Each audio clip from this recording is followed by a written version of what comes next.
Hello, salam alaikum mes amis, j'espère que vous allez bien. Moi ça va super comme d'habitude.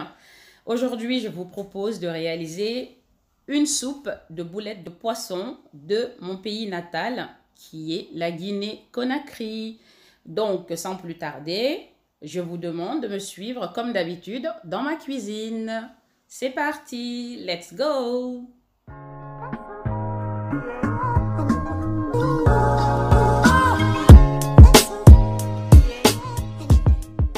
Mes amis, pour ce faire, il va vous falloir certains ingrédients. Donc, voici la liste. Pour cette boulette de poisson, il va vous falloir du poudre de cacahuètes. Ouais. On en trouve dans tous les magasins exotiques. 2 oignons, bouillon de bœuf ou de poule, qu'importe. Moi, j'ai pris bouillon de bœuf. Poudre de manioc, du tandoori, un peu de tandoori, hein, un peu de curcuma, un peu d'estragon, du poivre et du sel. Et surtout l'ingrédient phare du poisson. Donc, du poisson, moi ici j'ai pris du... pangas steak. Je vais vous montrer comment je l'ai préparé. Donc mes amis, voilà, en fait moi j'ai acheté du pangas steak comme je vous l'ai dit, donc surgelé. Si vous en trouvez frais, bah, tant mieux. Moi c'est du surgelé, je le décongèle. Et ensuite, j'enlève l'extrémité. Là, c'est un poisson qui est assez gras, qui est très gras même. Mais tout le gras se trouve en fait à cette extrémité-là. Donc voilà, là. Et parfois, pardon, et parfois un petit peu là. Vous voyez? Donc, moi, ce que je fais, j'enlève complètement cette extrémité. Voilà, j'enlève ça. Comme ça, si vous n'aimez pas le gras, parce que c'est un poisson vraiment délicieux. C'est très très bon. Mais si vous n'aimez pas le gras, enlevez cette partie-là. Voilà, après, je l'ai déjà lavé. Hein. Donc, il ne reste plus que la chair. Là, si je veux, je peux enlever la petite graisse qui est là aussi. De ce côté. Comme je fais des boulettes et je veux aucun gras dedans, donc j'enlève vraiment toutes les parties où il y a du gras. Il ne me reste plus qu'à faire du filet. On le coupe de la sorte. Ça, je garde les os que je vais quand même mettre dans ma soupe. Hein. Et là, il suffit de couper en petits dés. En petits dés. Voilà comment j'ai procédé. Comme ça. Comme ça. Parce que je vais le mixer et en le mixant, la peau est difficile à mixer quoi. À réduire en petits morceaux. Du coup, je m'aide en les coupant dès le départ en petites dés, quoi. Donc, voilà, comme ça, voilà, vous voyez? Vous voyez? Il me reste plus que la chair. Et c'est un poisson qui n'a pas beaucoup d'arêtes. L'arête se trouve essentiellement au milieu, en fait. Donc, c'est vraiment bon. Le goût est délicieux. Et c'est un poisson qui ne coûte pas cher. Donc, ce que je vais faire là, c'est de le mettre dans mon mixeur pour les réduire en miettes. À tout de suite. Voilà mes amis. Entre temps, j'ai coupé les oignons en petites dés que je vais mettre dans une casserole.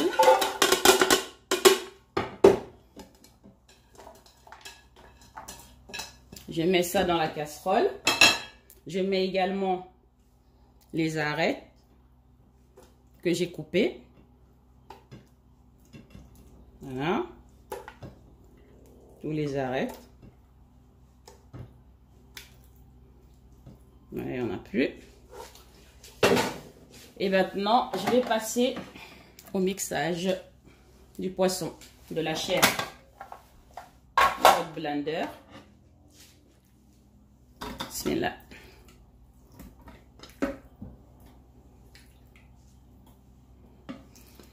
Si votre mixeur n'est pas assez grand pour le faire en une seule fois, vous pouvez le faire en 2 parties, hein, en 2 fois.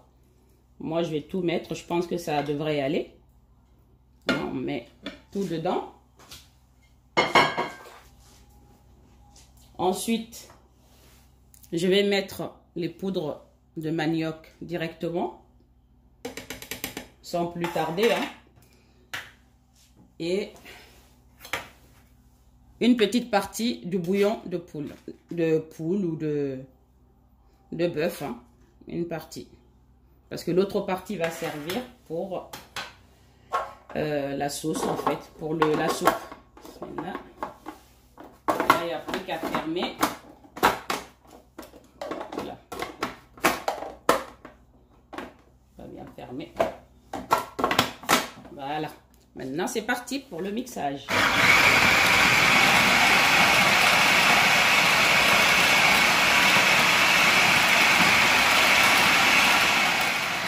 Je vais mettre un peu de sel quand même dans la chair. Vraiment une miette, hein. Même pas la moitié d'une cuillère à café. Parce que je vais en mettre dans l'eau de cuisson. Je vais mettre un tout petit peu de tandoori. Vous voyez? Je ne sais pas si vous voyez. Un tout petit peu, hein. Ça, je vais remettre tout ça dans l'eau de cuisson après.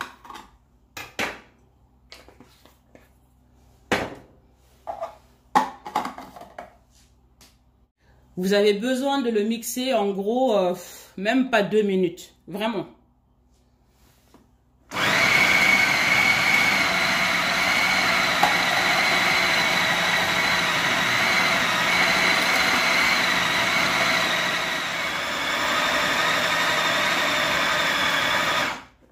Pour moi, ça suffit. Dès que ça commence à tourner la totalité, vraiment arrêtez. Parce qu'il ne faut pas que ça soit trop lisse. Si c'est trop lisse, ça donne pas une sensation agréable en bouche. Vous aurez l'impression de manger de la purée, quoi. Donc, il faut vraiment en 2 minutes chrono. En 2 minutes chrono, c'est suffisant. Donc, comme vous voyez, ça reste ferme. C'est bien mixé. Mais ça reste quand même pas pâteuse au point d'avoir l'impression d'avoir de la purée, en fait. Donc, c'est prêt. Bon, là, je vais le vider dans un plat. Voilà.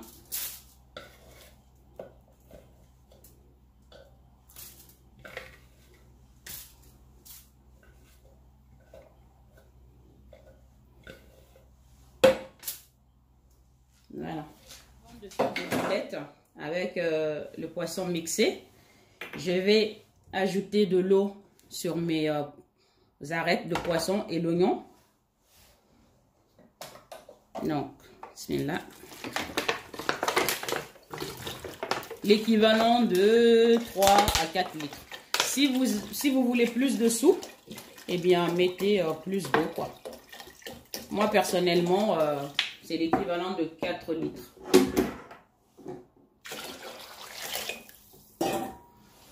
Je vais allumer le feu, bismillah. Voilà, je diminue un peu, feu moyen. Ensuite, je vais ajouter le reste du bouillon dans cette eau de cuisson. Je vais mettre un peu de tandoori également. Vraiment un tout petit peu, histoire d'avoir du goût. La moitié d'une cuillère à café. Un peu de curcuma, puisque c'est bon pour la santé. Extragon, quelques feuilles suffisent, comme vous le voyez, hein, vraiment. Un peu de sel. Pas beaucoup, parce que c'est une soupe. Si c'est trop salé, vous ne pouvez pas le manger. Sachant que vous avez mis du bouillon, et le bouillon c'est salé, donc pas beaucoup. Quelques, voilà, pression de poivre. Et nous allons laisser bouillir cette eau tout doucement, tranquillement, pendant que je fais les boulettes. Pour faciliter le mélange avec les poudres de cacahuètes, je vais transvaser la pâte de poisson dans un autre récipient. Comme suit. Ensuite, vous ajoutez les poudres de cacahuètes. Voilà. Et vous malaxez avec la main. Voilà. Vous le mélangez vraiment bien jusqu'à ce que tout soit bien incorporé. Le fait d'ajouter la cacahuète en dehors du robot, cela permet vraiment de sentir le goût de la cacahuète au moment de la dégustation de vos boulettes. Donc faites comme ça, c'est mieux. On sent vraiment tout le goût de la cacahuète.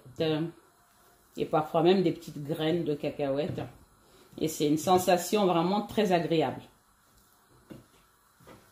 Faites comme ça jusqu'à ce que tout soit bien incorporé et homogène.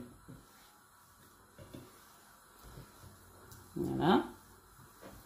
Voilà, vous voyez, tout est bien incorporé. Je vais maintenant faire des boulettes. Vous faites la taille que vous voulez. Hein. Ça, il n'y a pas de... Voilà. Il n'y a pas d'indication pour ça. C'est vous qui voyez. Si vous aimez les grosses boulettes, si vous aimez les moyennes ou les plus petites. Moi, cette taille-là me convient parfaitement. Comme ça, j'en ai plus. Il y en a qui font des grosses boulettes comme ça. Voilà, c'est rare. Au bled, surtout, ils aiment bien faire des grosses. Moi, je n'en vois pas l'utilité. Je prends ce qui peut rentrer directement dans ma bouche. Une boulette. Donc, vous voyez, vous façonnez. Celles qui auront du mal à faire ça, comme moi, bon, bah, vous faites comme ça. Ça, c'est quand vous ne savez pas vraiment faire des boulettes avec une seule main. Ça, c'est une astuce. Mais personnellement, moi, aucun souci pour faire comme ça. Faites comme ça jusqu'à épuisement du stock. Pendant que votre eau bout.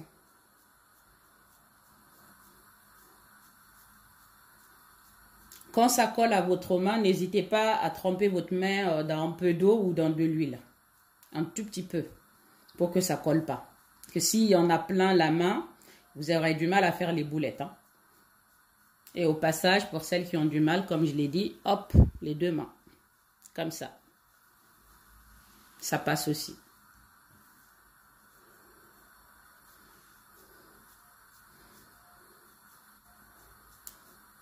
Le fait d'avoir ajouté de la poudre de manioc, cela évite que ça ne se casse pendant la cuisson. C'est sûr. Bon, là, serrez bien les boulettes hein, quand même. Hein. Quand vous le faites, serrez un peu bien contre vos doigts. Ou que vous fassiez comme ça, pareil. Essayez d'appuyer un peu, de serrer pour que vos boulettes soient un petit peu serrées. Pour ne pas que ça s'éclate dans l'eau malgré qu'on ait ajouté de la poudre de manioc. Hein. Donc, voilà. Serrez bien. Serrez un peu plus. Hein. C'est important. Donc, la main, appuyez un peu plus. Ou si c'est avec les deux mains, bah, collez les deux mains un peu plus. Collez-les vraiment. Voilà. Et une fois que vous avez serré, là, vous pouvez aller plus vite. Voilà. Voilà. Ça évite que ça ne s'éclate dans l'eau. Voilà, mes boulettes sont prêtes. Là, vous voyez, mon eau de cuisson a bouilli. Je vais ajouter au fur et à mesure, un à un, mes boulettes. Bismillah.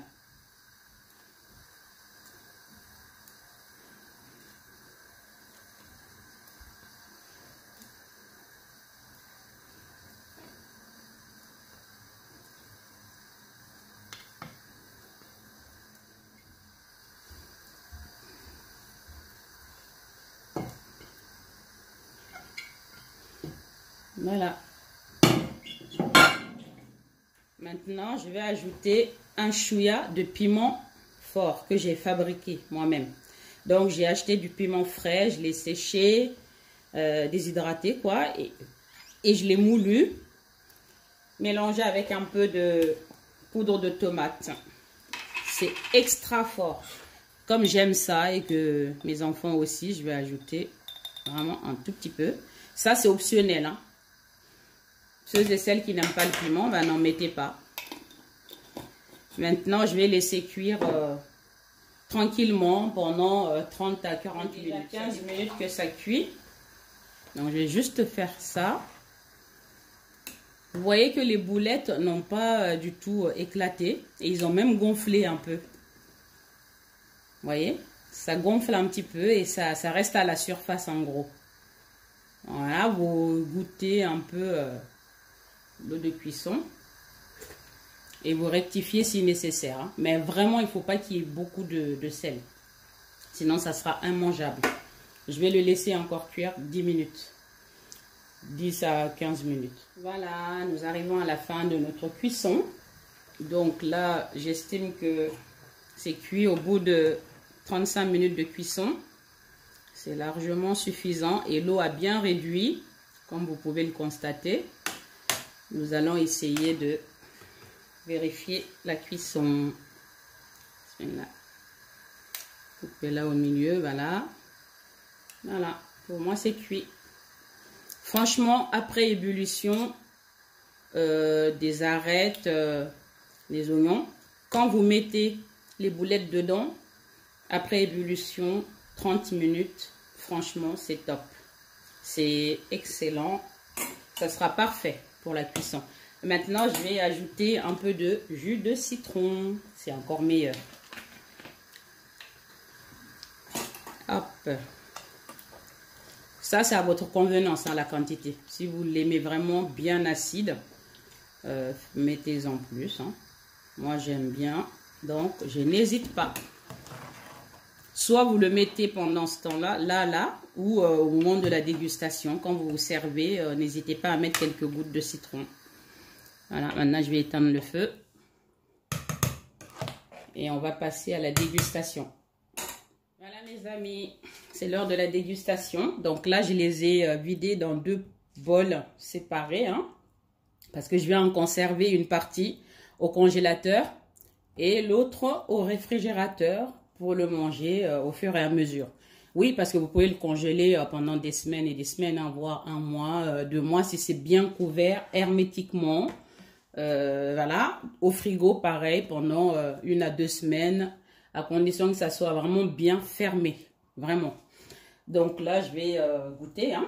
Allons-y. Donc là, comme vous pouvez le constater, là, il y a les arêtes que j'ai mises. Donc ça se mange, hein.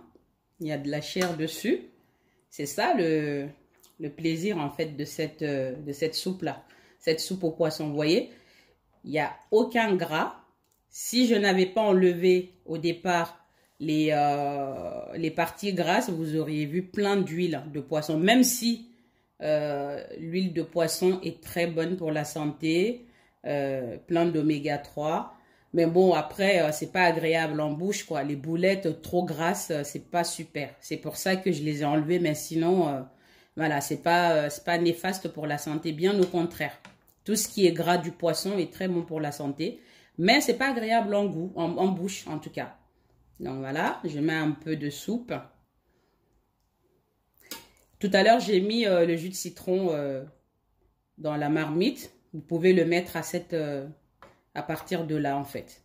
Lorsque vous vous servez, n'hésitez pas. Quand c'est bien pimenté, bien acidulé, je peux vous assurer que c'est une tuerie. Et surtout là, quand vous êtes enrhumé, grippé, ça c'est une recette vraiment idéale pour vous requinquer. Croyez-moi.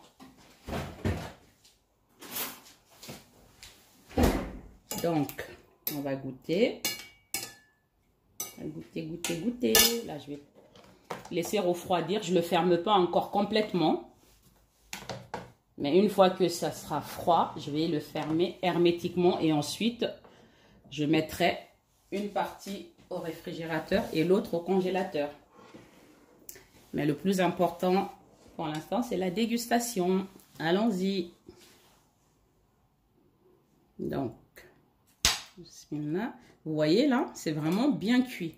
Donc vraiment, tenez-vous à 30 à 35 minutes après ébullition de l'eau de cuisson. Comme ça, au moins, vous êtes sûr de ne pas vous tromper. Mon Dieu.